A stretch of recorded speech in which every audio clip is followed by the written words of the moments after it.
Ibinigay sa atin ng Diyos ang Biblia upang tayo ay sumampalataya sa Kanya. Ang pananampalataya sa Diyos ay pagtitiwala sa Kanya. Sa pagbabasa ng Biblia ay ito ang ibig ng Diyos na mangyari sa atin.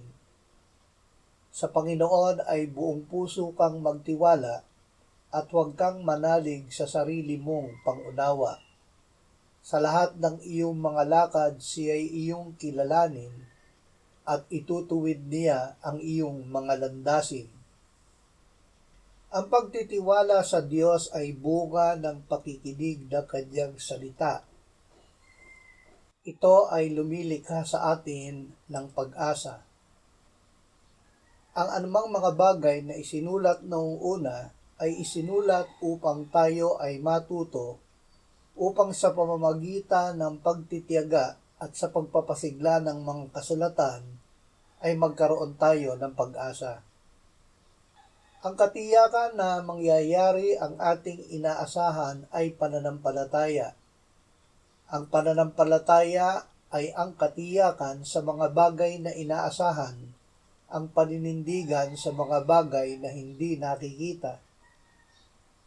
Kung tayo ay nagtitiwala sa Diyos, magagawa natin na magpakagalak sa Kanya at humingi sa Kanya ng lahat ng bagay.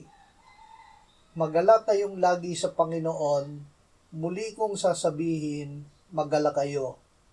Malaman nawa ng lahat ng mga tao ang inyong kahinahunan.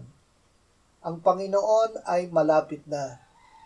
Huwag kayong mabalisa sa anumang bagay, kundi sa lahat ng mga bagay, sa pamamagitan ng panalangin at pagsamo na may pagpapasalamat, ay ipaalam ninyo ang inyong mga kahilingan sa Diyos. At ang kapayapaan ng Diyos na hindi maabot ng pag-iisip, ang mag-iingat ng inyong mga puso at mga pag-iisip kay Kristo Jesus.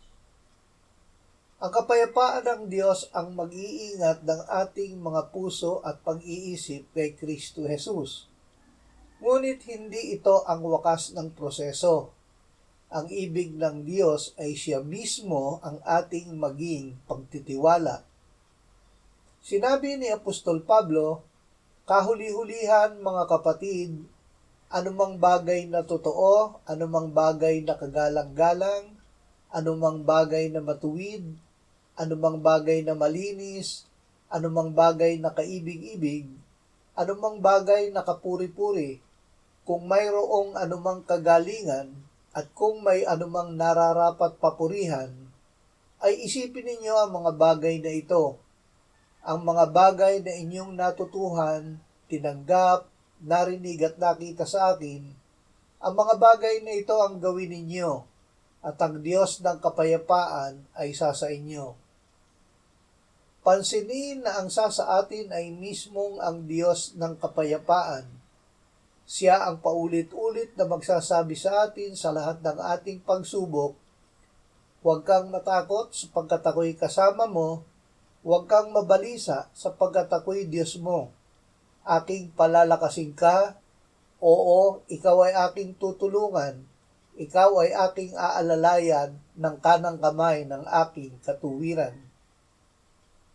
Dahil sa pagtitiwalang ito ay magagawa natin ang mga bagay na imposibleng magawa ng ating sarili. Sinabi ng Panginoong Hesus, sumampalataya kayo sa akin na ako'y nasa Ama at ang Ama ay nasa akin. Subalit kung hindi ay sumampalataya kayo sa akin dahil sa mga gawa. Katotohanang sinasabi ko sa inyo, ang sumasampalataya sa akin ay gagawin din ang mga gawang aking ginagawa, at lalong dakilang mga gawa kaysa rito ang gagawin niya, sapagkat ako'y pupunta sa Ama.